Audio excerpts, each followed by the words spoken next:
Welcome to the Capital News. I'm your host, Alex Karitis. Today is Monday, April 13th, 2020. Thank you so much for joining me. I hope you all enjoyed your Easter holiday weekend and were able to enjoy it, maybe with your immediate families, maybe through some Skype, FaceTime, something like that, spending some time with some other family members as well. But here we are back in the saddle again. The title of today's podcast is The Domino Effect. Now, this might be a title that's going to have multiple parts as we make our way through what we are in the middle of, which is most definitely a recession. And in our opinion, in our analysis, this will turn into a depression and quite possibly the greatest depression, which would mean it would be worse than what was experienced in the late 1920s, 1930s. I hope I am wrong about this, but when you understand the dominoes that are in play, when you understand the magnitude of everything, when you understand what debt and credit truly is, and this audience does, that it is pulling future production and consumption from the future forward to today. That's why we are not going to see any type of pent-up demand. It's not here.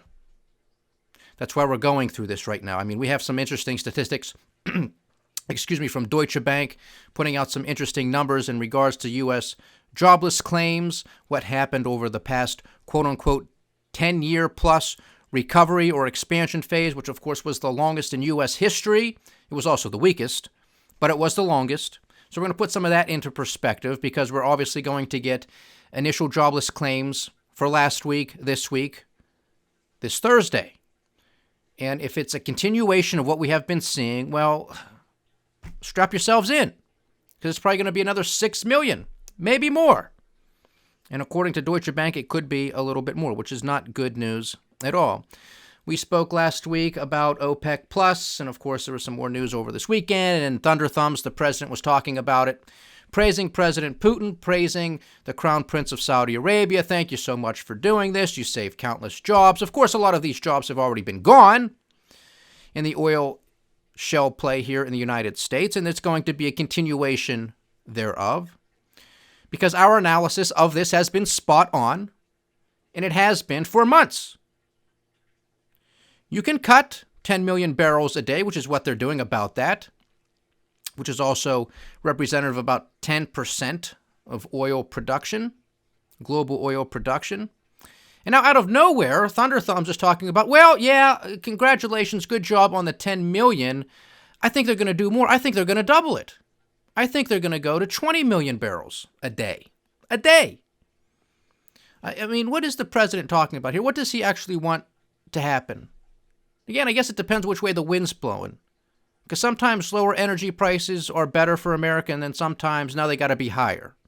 The man's got to make up his mind, or better yet, just stay out of it and let the markets work itself out. Because you have to understand something, ladies and gentlemen. We'll talk about where the market sits right now. You have to understand something. Sure, I give you the daily prices of WTI, Western Texas Intermediate, and I give you Brent, the international metric for oil. And those can range, obviously, anywhere over the past couple of months from $20, $30 a barrel, what have you. But understand that there are many different types of blends of oil that exist out there, different grades, different types, different uses.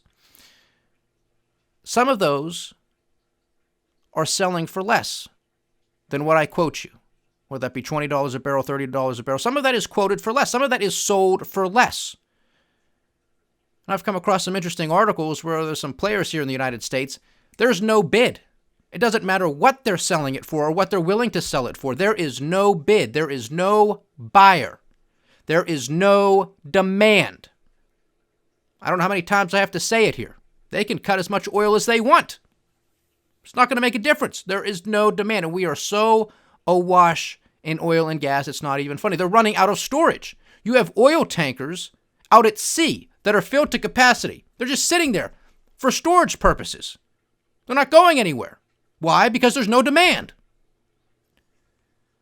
10 million barrels, markets didn't move. If they move, again, I believe this is going to be very short-lived, and I've given this example time and time again, but I'm trying to drill it home because I'm only on air for what, a half hour a day? You're watching Fox News, you're watching CNN, you're watching CNBC, Bloomberg. The president's up there rambling for 2 hours talking about this stuff. You know, you have to get it in your head There is no demand globally, period. But the supply was there. And the supply is a function of the easy money credit that has been flowing through the system for the past decade in this asinine monetary economic experiment. You got the money, what are you going to do with it? Holding the money is not going to do you any good. You got it, you borrow it, you got to earn something to pay it back. So we're going to go produce. That's what happened in the Shell oil patch. Oil, gas, what have you, and all of the other distillates and other ancillary industries and sectors that thrive or survive off of the energy sector. 20 million barrels. I have no idea where this number comes from. I haven't seen it anywhere else. I could be, wrong about this. Maybe somebody else is talking about it, but for all I know, it's just thunder thumbs. It's just the president of the United States talking about now it's going to be 20 million. Maybe he understands. That 10 million barrels isn't going to do it. And I don't think 20 million barrels is going to do it either. But we'll see.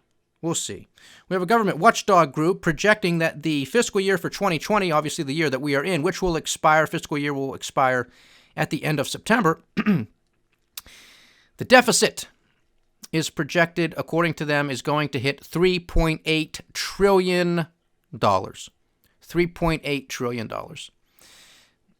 That's more than we bring in tax revenue. That is more than we bring in tax revenue. And now you don't have anybody working. So the states are going to continue to suffer. They're a huge domino. They're a huge domino in all of this. The states. Pension funds are a huge domino in this. The federal government, as far as I'm concerned, is a huge domino in all of this. And now we're talking about a $3.8 trillion deficit just for 2020. We're just getting started, ladies and gentlemen. This is just the tip of the iceberg because there is no magical, mystical, fairy dust, pent-up demand that the president and the White House would have you believe. It's not there. It's not there. You're not going to make up for lost time. You're not going to go and buy 10 dinners at a restaurant to make up for the fact that you weren't there for the past several weeks. Not going to work that way. You're not going to go into a movie theater and say, I'm just going to sit here all day and watch all of these movies. It's not how it works. That would be pent-up demand. There's going to be delayed purchases. Maybe you were going to go buy a car. Maybe you were going to go buy a dishwasher. That's not pent-up demand. You just weren't able to get out to Lowe's or to the car dealership over the past month and a half. It's not pent-up demand. It was going to happen anyway. Now it actually might not happen because people aren't working. Oh, I don't know if we need that big ticket item. Maybe we'll just have a repair guy come in, fix the dishwasher, fix the laundry machine, whatever. Maybe we'll hold off on getting another car. Maybe we don't need it. Maybe we're working from home now permanently. Depending on your situation, maybe you can take public transportation. Maybe you can walk pretty much everywhere you got to go. Everybody's going to reassess their situation. 30 to 40% of the country households don't have $400 in the event of an emergency. Given what is taking place, do you think people are just going to jump right back in the saddle? Charge it. Spend. It could happen. Very short attention span in this country. Very stupid people running around in this country. I hope that doesn't take place. I hope people learn their lesson. I hope people start to save up. I hope they start to delever, which is what is supposed to happen. That is the natural rebalancing mechanism that is supposed to take place in a free market economy. Painful, yes. But guess what? This situation that is being centrally planned is painful too, isn't it? Isn't it? But here's the catch. Here's the kicker with all of this. If you allow the markets to clear, if you allowed for restructurings, if you allowed for bankruptcies, if you allowed for creditor and debtor to come together and work out some other new deal, we would bounce back much more quickly than what we're going to now. This is just a history in finance. This is just a history in economics. Go back and understand your history because the government is doing basically the same thing now that the government did late 1920s, early 1930s, which prolonged a recession and turned it into the Great Depression. Well, now it's on overdrive here. A Federal Reserve balance sheet that we talked about last week, which is now over $6 trillion. Before the great financial crisis a decade ago, it was at $800, $900 billion. Now it is at $6 trillion and rising. And it's so astounding, I had to do a capital economics presentation, which is posted to our website, thecapitalnews.com. Please check that out. The Fed is buying everything because they are. There's no limitation to what they're buying. There is no oversight of them. There is no audit. Nobody cares. Bail out their buddies on Wall Street. Bail out corporate America. But take your good old time getting that money out to small businesses, which is the engine, the heart and engine of the U.S. economy. Screw them people. They don't know nothing. They don't lobby us. They don't cut us big checks. Screw them. Well, that's exactly what's taking place. This is a financial coup d'etat right in front of you. Right in front of you. With your money, by the way, you back this. That's how this works. This is a nationalization of everything. Of everything. And what does not get picked up is going to go by the wayside. And that's just going to be, again, that word, consolidation, that we harp on in our book, The Cynic's Guide to Investing, in Part 3, when we're talking about our sector-by-sector analysis. One word to understand, consolidation. In the era of too big to fail, that's all that matters. Consolidation. How can we consolidate? How can we get more market share? At any cost, at any price. Well, that's what we're witnessing right now. Trillions of dollars. Nobody asked the simple question, who's going to pay for it? How's it going to be paid for? All we get is excuses. Well, nobody could have seen this coming. It's not their fault. So it justifies that which is unjustifiable, which is ridiculous. Because it's going to be everybody else paying this. It's going to be the taxpayer that's paying this. It's going to be the Federal Reserve. It's going to be the Treasury that is on the hook to backstop all of this if things go south. Okay? Treasury is going to have to recapitalize the Federal Reserve if these corporations still somehow go out of business, if they still default on their debt payments. Fed can't lose. They're not going to lose. But you can. You can lose your job, you can lose your car, you can lose your house, etc., etc., etc. But the Fed can't. And it's going to be recapitalized by your dollars, by your tax dollars. And or they'll just print it if they have to, which they're already doing. Again, I don't even know what the number is, how many trillions upon trillions of dollars they're already ready to throw out into the system. On standby, have already done it. Of course, again, the balance sheet is at $6 trillion, but there's a lot more circulating around. Don't kid yourself. Don't kid yourself. No oversight. The president doesn't care if there's an inspector general that was thrown into the bill, the quote-unquote stimulus bill, which is really just a bailout package, a spending bill. I don't care if there's an inspector general. There's no oversight. I'm not complying with that. No. We're just going to play with $500 billion, which the Fed will turn around and turn into $5 trillion, because that's fractional reserve banking for you. No, there's not going to be any oversight of that. And who is helping the Treasury, by the way, oversee a lot of this money? Oh, that's right, BlackRock. BlackRock, one of the largest money managers in the world. Ever hear of the fox in the hen house? Well, that's exactly what it is. Federal Reserve is buying investment-grade bonds. Now they're buying junk bonds. I have to repeat this. You have to understand how serious this is. You have to understand that this is a financial coup d'etat. They are backstopping everybody. But a lot of small businesses are already gone. Their doors are shuttered. They ain't coming back. A lot of that money isn't even making it out in time. You even had today Treasury Secretary Steven Mnuchin in the daily COVID-19 presser. Yeah, it's working, but not as fast as we want it to. The money's not getting out as fast as we want to some of these small businesses. And somehow Donald Trump thinks that's a good thing. He said, yeah, well, we're making good progress, not as fast as it should be, but it's good. Well, then it's not good. If it's that urgent that all of these small businesses need this much money. Get your story straight. It's just one hit after the other. All the dominoes are at play. Some of them are getting knocked over. Some of them already have been knocked over. Airline industry, cruise line industry, hotels, bars, restaurants, retail, real estate, commercial real estate, which is why the Federal Reserve is now also buying commercial mortgage-backed securities, not just residential mortgage-backed securities, which they have been doing for the past decade.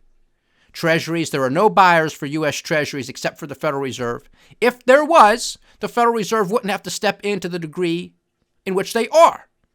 The Chinese would buy them, the Japanese would buy them, the Brits would buy them, Emerging markets would buy them. A whole bunch of U.S. billionaires would buy them, big institutions. There's no bid for them. There is no bid for them. And if that happened, and if the Federal Reserve stepped back and said, nope, it ain't going to happen, rates would go through the roof. Rates would go through the roof because the bond price and its yield is inversely correlated, right? Inverse relationship. Low bond price because nobody's buying them, no bid. Big spike in Treasury yields across the board. But of course, we're told no, they have to stay low indefinitely and forever, amen. They have to be negative. Quantitative easing has to continue forever and ever, amen. I mean, this is a joke. This is a joke. And now it's the excuse for phase four of this lunacy. Now it's going to be some more stimulus. $2.2, $2.3 trillion for infrastructure. Who knows what else? More small business lending, more major corporation lending, backstops, bailouts. Infrastructure, I don't know what they're going to spend it on. Jobs weren't shovel-ready 10 years ago. They're not going to be shovel-ready now. Backstopping hospitals from failing, making sure that they're well capitalized and stocked up on the goods that they need, which I'm fine with in this type of situation. But all this other stuff is just a bunch of gobbledygook. There's no foresight. There's no planning. There's nothing whatsoever. And the sad fact of the matter is we do need the infrastructure. We talked about this the other week. American Society of Civil Engineers rating the United States infrastructure a D+. And we went through all of those different regions, all of those different sectors of what they classify as infrastructure. They were all bad. They were all bad. There might have been, I think the railroads was the best one. I think it was a B, maybe a B+. And that's because the railroads are responsible for a lot of their own infrastructure. Wow, it's amazing what free markets can do, isn't it? When you actually make that property somebody's personal private property, what they do with it. It's amazing, huh? No surprise. No surprise. So $3.8 trillion this year in a deficit. If we're lucky, it'll be $3.8 trillion. That's just this year. Again, another domino effect will be the fact that people will remain unemployed for longer, so there's no tax base. So the deficits will get even bigger. Okay? You have a lot of people who are unemployed collecting unemployment insurance who are going to be making more staying at home, not working, than they would be if they were working. So what do you think is going to happen? You think these people, all this pent-up demand, all these people are getting ready, we got to open up the economy, everybody wants to get back to work? I don't think so. If you're making more money staying at home, and you know the government's going to continue to throw more money out there, then what's your incentive to go back to work? So that's not going to be good for a lot of small businesses who are looking for people, which were suffering to begin with, having a hard time finding people to begin with the right skill set who can pass a drug test, etc., etc. Now it's going to be that much worse. The only way they're going to be able to lure them back into the workforce is by what? Paying them a higher wage at a time when you've had a whole bunch of people unemployed. So how do you think that's going to work? So what's going to happen there if you raise the wages? Their profit margins are going to get squeezed. It's going to make it more difficult for them to become profitable. The only way that they're going to be able to maintain any type of profitability, or at least maintain those prior margins, is to cut costs. Well, that's sort of self-defeating. If you got to hire somebody, your biggest cost is employment. Or you have to raise the price of your goods. That's going to be a very difficult thing to do in this environment. Or is this going to be the start of the inflation, hyperinflation that we're likely to see over the coming years? Because that inflation, hyperinflation is already in effect taking place at the printing press, because that is, at the end of the day, what inflation and hyperinflation is. It's at the printing press. The question is, where does it go? How does it make its way through the system? What we've seen over the past decade is a huge wealth transfer from this. From the lower echelon of the income bracket, the middle income bracket, to the upper echelon of the income bracket through financial assets. That's why you had a stock market that was out of control, that was reaching record-breaking valuations above and beyond what you saw in 1999, 2000, even all the way back to 1929 in the Great Depression. A complete disconnect from the fundamentals, a complete disconnect from the economy. And they are trying like hell to make that happen again. They have literally learned nothing. But that's the problem. There's no leadership. They know this is their fault. They know what they did was wrong. They know what they're doing is criminal, but they get away with it. So they're going to continue to get away with it. They're not going to admit that they made a mistake. They're not going to admit that quantitative easing and negative interest rates in zero interest rate policy is an asinine economic policy, that it's a fraud, that it's immoral, that it's unethical. They don't care. They're not going to come out and tell you that. All they're going to say is, look, everything was working great. The president will tell you himself this was the greatest economy ever. Beautiful, people, beautiful. Can't lose. Oh, and then out of left field, here comes a global pandemic. Well, that wasn't our fault. So we're just going to put the pedal to the metal. We're going to do a financial coup d'etat. We're going to backstop everybody's recklessness, except that of small businesses and in the individual, of course. Got to be in the good old boys club to get backstopped. And then we're just going to continue on down the road. And don't you worry about a thing. You know why? Because you're getting $1,200. Sit down and shut up. That's all it is. That's all it is. You look around the world, you're already starting to see food riots. You're already starting to see people starve to death. We talked about the locust outbreak in Africa, particularly in the Horn of Africa, East Africa. That's continuing. Those offspring of those locusts are coming in. You're getting the second, third wave of swarms. These people are starving to death as it is. You got COVID-19. You got people that, well, we can't help you because we can't send people in there with COVID-19. We can't stress that. We can't, risk that. Can't do it. These people are going to starve to death. Food prices are going to go through the roof because there's not going to be any supply because these locusts are eating everything. A lot of countries are probably going to become very nationalistic, which was already the trend to begin with. Borders are going to shut down. We've already started seeing this. These trade wars, medicines not making it across, equipment not making it across borders because, if there's going to be an outbreak here in this country, we got to defend our country. That's what every politician, that's what everybody's going to say. We got to take care of us first. That's rational. So if people are starving to death, if people typically ship all that food out, they're not going to. They're not going to have riots in their country why would you ship food out if nothing's coming in? If there's no trade, if I'm going to ship out bananas, but I'm not getting grain back, why am I going to ship the bananas? We're just going to eat the bananas and survive off the bananas. You understand my point? That's going to happen. We're already starting to see a lot of fields laying fallow because nobody's there to pick the crops. Can't do it. Farmers are losing huge customers because bars and restaurants are shut down. Hotels are shut down. Food is just going to waste. It is just going to waste. There's your supply. But the demand's going to be there because people got to eat. People have to eat. And if people start stocking up once they're allowed to go back out again and continue, what do you think is going to happen to food prices? You're starting to see a whole bunch of meat processors, poultry, pork. Those plants, those factories are shutting down because a handful of their employees have contracted COVID-19, so they're just shutting down. Remember last year in a continuation, you have African swine flu just taking out a whole bunch of the pork population.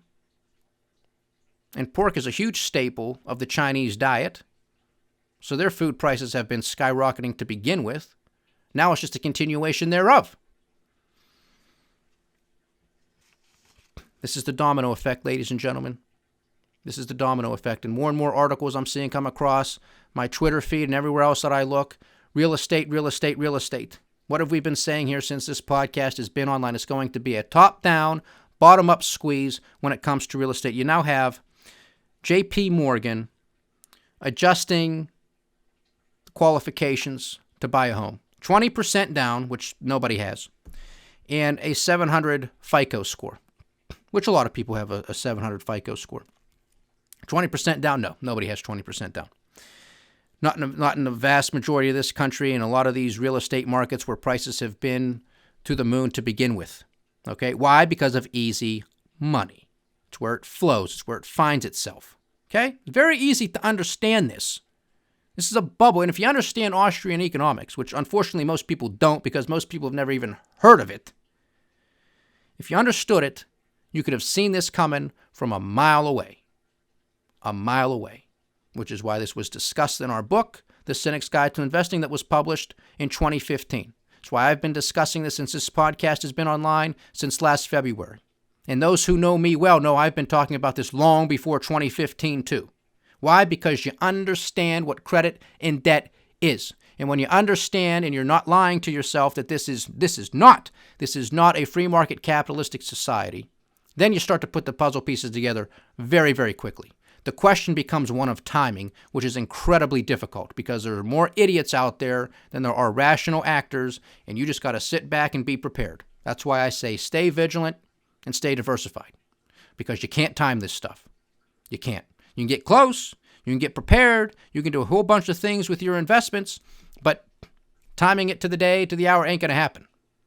That's why you have to understand what all of this is. That's why you have to understand what the dominoes are and how they're all going to start playing out, how they're all going to start unfolding. We haven't even seen any type of massive bankruptcy yet or restructuring. And of course, maybe we're not going to because of what the Federal Reserve is doing. There's not going to be any audit. So we don't know if there's any type of cash injection into a company like Boeing or into a company like GE, which is most definitely suffering. Both of those companies are most definitely suffering under this event. What about the auto sector, right? You think people are going to be able to go back out there and buy a $40,000, $50,000, $60,000, $70,000 pickup truck? I don't think so. Shouldn't have been doing it in the first place. You think they're going to do it now? I hope not, but they might. But they might. Deutsche Bank, some of the numbers that came out from their recent study, 22 million jobs in the United States were created over the past decade, from the great financial crisis to now. 22 million jobs. If their projections are correct, again, this is Deutsche Bank, 25 million U.S. jobs will have been lost over the past 4 weeks. So 22 million created over 10 years, 25 million lost over 4 weeks. Is that a scary statistic or what? Even if it's 20 million.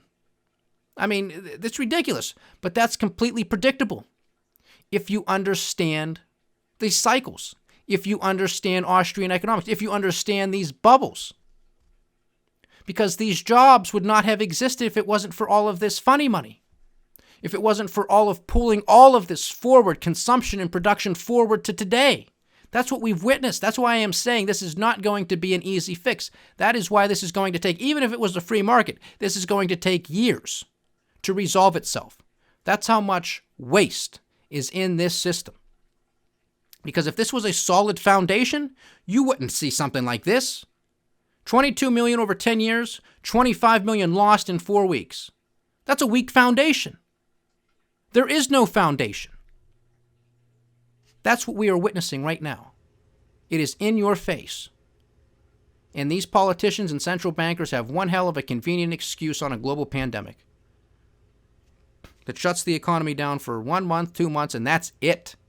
Kaput. Because there was no strong foundation.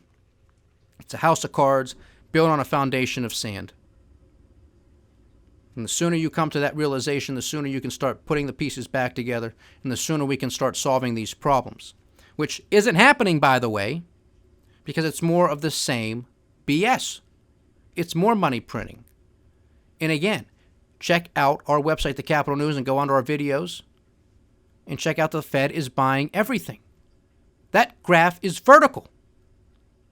Vertical. The Fed's balance sheet. And what they are buying is junk. Across the spectrum. I don't care if they call it investment grade. I don't care if it's wrapped up in something that's called a mortgage-backed security on the residential side or the commercial side. I don't care if it's a U.S. Treasury. U.S. Treasuries are junk. Nobody wants those either. That's why the Fed has to buy them. It's all junk. One after the next. Energy sector, again, 10 million barrels. How many? Is it going to be 20? Thunder Thumbs gets his way? Who knows? How many of those companies are going to go out of business? How many of those are going to be backstopped? You know, even today, Mnuchin made another ridiculous comment. I mean, maybe he had to clarify, but he didn't. And, of course, none of those idiot reporters in there were quick enough to pick up on the math of this. He's saying, well, you know, the purpose of the small business recapitalization is to make sure that people don't file for unemployment and that they can remain employed. $250 billion, because $250 billion is more expensive if it goes through the states than if we do it this way. So, I mean, $250 billion equals $250 billion. You get my point here?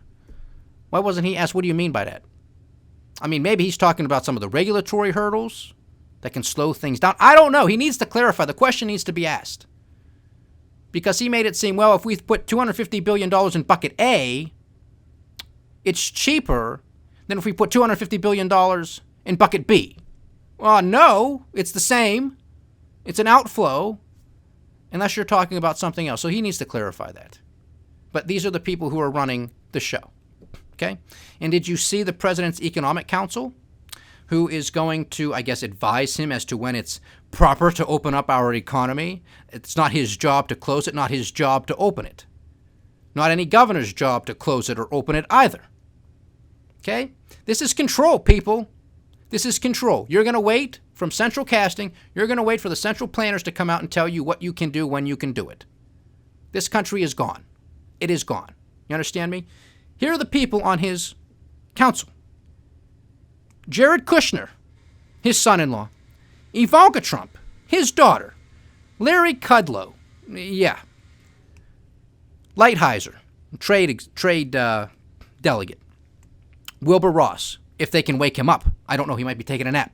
Okay, these are the people on his economic council. The task force, the economic task force, which is really not a task force, but it's typically, if you're going to put together some sort of something extra, it's people from outside the organization, and Mnuchin's on this as well. You know, you might get some people from industry, some people in a watchdog group, some other people. These are all the people in his administration. This isn't anything special. This isn't anything spectacular. Just call a meeting. What do you got to call him a new task force for? I mean, talk about the image of a banana republic. You have your daughter and your son-in-law in charge of it. You can't make this stuff up. Could you imagine how crazy Hannity, Limbaugh, and Levin would be going if Barack Obama put his children in charge of anything? Could you imagine the outrage? And if you look into Kushner, he don't know what he's doing. He doesn't know what he's doing. His family doesn't know what they're doing. They have so many lawsuits and criminal allegations against them. Unbelievable. Unbelievable. Yet this guy's globetrotting, trying to do a peace deal, talking about Iraq, talking about Iran, talking about Afghanistan. One thing after the next. He's also on the pandemic task force. He's everywhere. He's everywhere doing everything. Now he's going to be a part of the team that tells us when it's okay to go outside. It's a banana republic on every front. On every front. And this is beyond Donald Trump, people. I go after everybody. Nobody is spared here. Okay? Because I don't care. Because they're all a bunch of con jobs. They're all a bunch of incompetent idiots. All right? I'm telling you, I am calling for a peaceful revolution. You have to leave the Republican and Democrat Party. You have to do it. I don't care what you sign up as. Make up your own party. Libertarian, Constitutionalist, Green Party, Independent, Unaffiliated, Mickey Mouse Club. I don't care. Pick something. Start sending a message. Can't put the words together? Go to my website, thecapitalnews.com. Find my letter, Representation and Recourse. Keep my name on it. Make it nice and bold and beautiful. Make sure they see it. Sign your name to it. Amend it. Do what you want. Send it to your congressmen and your senators. Oh, and guess what? By the way, I got a response from my congressman. Haven't heard back from my senators yet, but from my congressman, I got a response. I'm not even going to waste the time reading it here because it was standard BS. That's all it was. You know why? Because they don't know how to handle me. They don't know how to handle that letter, which is typical. And I'm fine with that. Not really, but we'll deal with it. So that's the domino effect. This is sort of part one. This will be something I'm sure we're going to continue to talk about because we've been talking about it since this podcast has been online. It's just a question of when these dominoes start to fall over, one by one by one by one, which, unfortunately, is what has to take place. You have to have the deleverage take place. You have to allow the restructuring to take place. You have to allow better management to come to the helm. That's how this works. That's how this resolves itself. Giving everybody money is not it. We went through it, all the moral hazard, all the costs of all of this. You understand it. Nothing's easy here. But when we steal so much prosperity from the future, what do you think's going to happen? You think you're just going to perpetually kick the can down the road without any consequences? And the further we attempt to do this, the worse it will be. And we are all going to witness this. Because that is exactly what the men and women behind the curtain are attempting to do. So that's the domino effect, ladies and gentlemen. Thank you so much for joining me. Please like, share, subscribe, get the word out, leave your comments. We do love hearing from you. Stay diversified, stay vigilant, and stay with the Capital News. I am Alex Karitis. Godspeed.